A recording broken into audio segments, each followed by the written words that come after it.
Bonjour à toutes et à tous, je suis Elvis Fiati, assistant de langue anglaise dans l'Académie de Poitiers, assistant ambassadeur du Ghana et je suis animateur du podcast.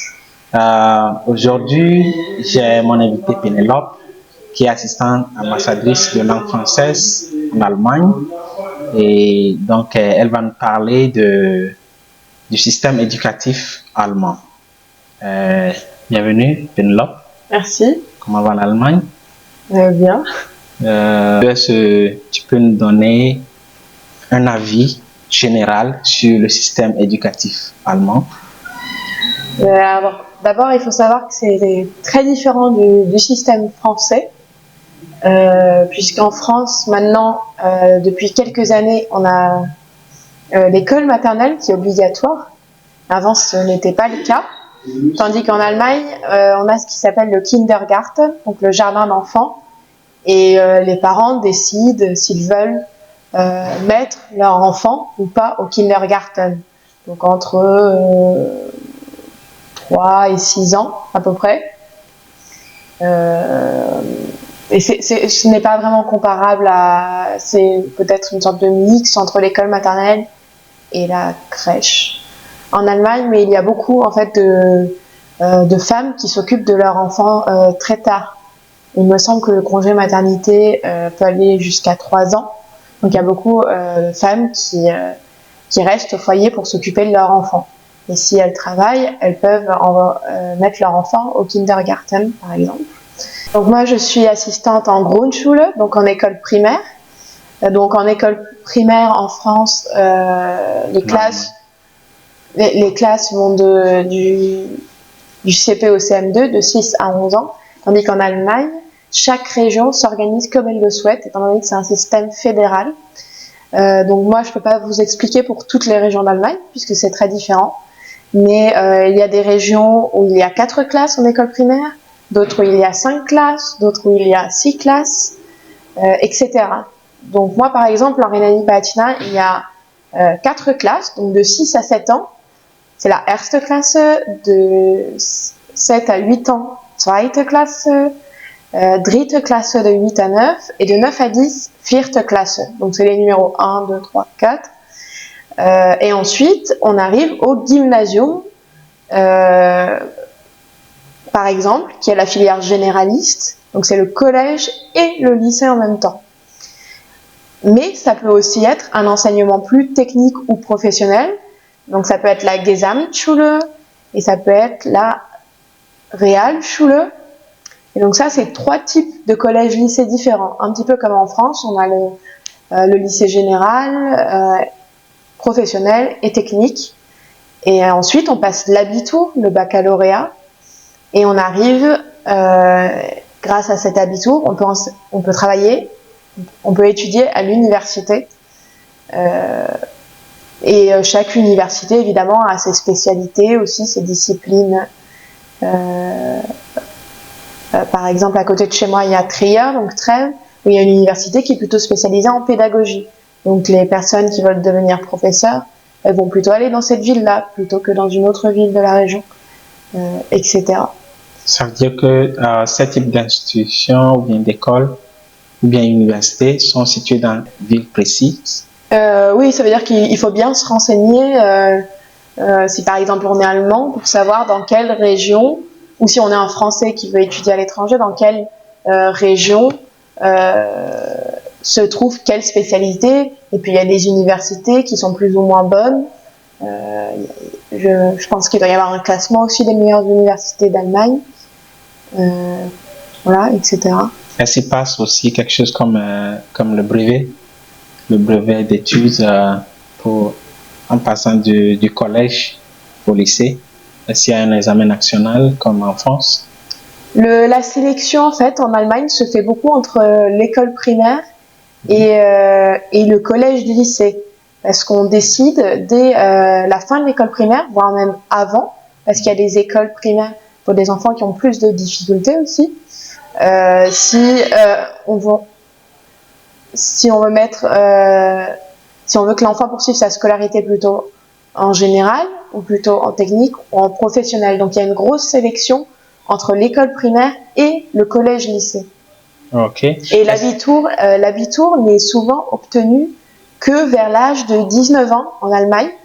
Donc les étudiants allemands sont souvent plus âgés, tandis qu'en France, au baccalauréat, c'est plutôt autour de 18 ans. Et est-ce qu'ils ont quelque chose comme le BTS et tout, plutôt plus technique, comme en France? Le brevet de technicien, quelque chose comme ça? Ça correspond beaucoup aux établissements autres que le gymnasium dont j'ai parlé, je pense. Je suis pas du tout une experte dans le domaine, donc c'est à vérifier. Mais pour la Realschule, pour la Gesamtschule, je crois aussi, il y a beaucoup plus de stages professionnels en fait dans le milieu de l'entreprise, comme en France dans les collèges, lycées professionnels ou techniques. Et par la suite, on peut faire, si on ne fait pas, si on ne va pas à l'université, on peut faire une Ausbildung, donc c'est une formation avec des cours et une alternance justement en entreprise. Donc l'Ausbildung, ça correspond un petit peu à ce système, je pense, plus professionnel. Voilà. Est-ce que c'est facile d'enseigner le français en Allemagne? Alors moi, je suis dans une école primaire bilingue, donc il y a des cours où on fait une partie en allemand, une partie en français. Ça peut concerner toutes les matières, donc mathématiques, arts plastiques, musique, même sport. Et il y a des cours où j'enseigne seule à des demi-groupes. Et donc là, ça s'appelle, donc les premières s'appellent les classes bilinguales, et les deuxièmes c'est les classes IFA. Donc là, c'est des classes où ils ont une fois par semaine du français. Donc là, tout le cours est en français. Voilà, c'est la différence entre ces deux types de classes en Allemagne. Évidemment, moi, comme je suis dans une école primaire, parfois il y a des problématiques qui sont davantage liées aux enfants, aux émotions, à l'épuisement et à l'énergie de l'enfant. Tandis que je pense qu'au niveau adolescent, peut-être qu'il peut y avoir un petit peu moins de personnes qui pleurent souvent, ou des choses comme ça, par exemple. Avec les enfants, bon, c'est très facile de pleurer et tout. Et du coup, bon, tu es dans une école bilingue. Est-ce que tu as une idée sur les écoles où ils font le FLE, français langue étrangère, et comment ça se passe? Moi, je connais surtout les établissements scolaires, donc école primaire, un petit peu collège, lycée. Mais sinon, si on veut étudier le français, c'est souvent, comme je le disais tout à l'heure, dans les instituts français, dans les alliances françaises, il y a des écoles de langue privée aussi. Mais parce que sinon, les universités sont quand même publiques. Et souvent, on trouve des Sprachenzentrum, donc des centres de langue, où il peut y avoir le français qui est proposé. Et si ce n'est pas le cas aussi, on peut souvent étudier les langues, par exemple le français, dans les Volkshochschule, donc c'est les sortes d'universités populaires qui s'adressent à tout le monde. Il peut y avoir des tarifs réduits aussi. Voilà, on peut aussi retrouver du français. Moi, dans ma région, c'est le cas, par exemple, en Rhénanie-Palatinat-Rheinland-Pfalz. En France, c'est vrai que souvent, en fait, pour les personnes qui passent le baccalauréat, souvent, ensuite, les enfants sont encouragés par les parents, etc., à suivre des études tout de suite après le lycée. Tandis qu'en Allemagne, c'est vivement encouragé plutôt soit de prendre une année pour voyager, soit de faire un service civique, ou éventuellement ça peut être aussi un service militaire, mais c'est souvent un service, un Freiwilligendienst, donc un service civique qui peut être dans le champ de la culture, dans le champ de l'environnement, dans le champ du social.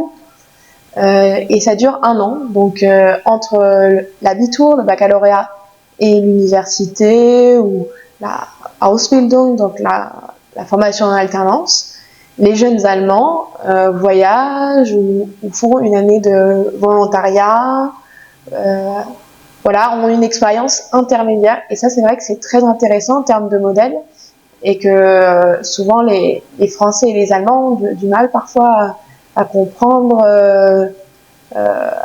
les différences à ce niveau-là. Mais c'est vrai que comme ça ça crée un système différent qui permet de réfléchir un petit peu pour le jeune à ce qu'il veut faire après, professionnellement, au niveau des études, parce que tout le monde n'est pas mûr justement à 18, 19, 20 ans. Et voilà, c'est une des originalités du système allemand qui se retrouve aussi en Autriche, parce qu'en Autriche, c'est pareil, il y a une année, alors là pour le coup c'est vraiment, il me semble, soit le service civique, soit le service militaire. Donc les jeunes ont la possibilité de choisir. Par exemple, moi j'avais rencontré un Autrichien qui était en service civique culturel à l'Institut d'histoire d'Autriche à Paris, je crois, en lien avec l'ambassade d'Autriche. Et si tu étais allemande, est-ce que tu aimerais choisir service civique ou bien service militaire? Moi, je pense que je choisirais plutôt le service civique dans le champ de la culture parce que c'est vraiment ce que je préfère. Okay. Mais en Autriche, il me semble que c'est vraiment plus ou moins obligatoire, tandis qu'en Allemagne, c'est quand même plus informel. Okay. C'est-à-dire qu'on va pas, il me semble qu'on ne va pas obliger les Allemands, ouais. Mais on va très fortement pousser et les parents ne vont pas du tout dire c'est bon, tu as l'abitur, maintenant tout de suite tu fais les études, comme en France ça peut être le cas. Okay. Non, ils vont dire voilà, maintenant tu peux réfléchir pendant un an, tu fais un service ou tu voyages, tu fais quelque chose et ça peut être les études, mais ça peut être aussi autre chose et ça peut être tout aussi bien. Très bien, voilà, c'est super. Là. Merci beaucoup Pénélope pour avoir expliqué, au moins donné un avis général sur le système éducatif allemand. Donc merci d'avoir passé et merci à vous auditrices et auditeurs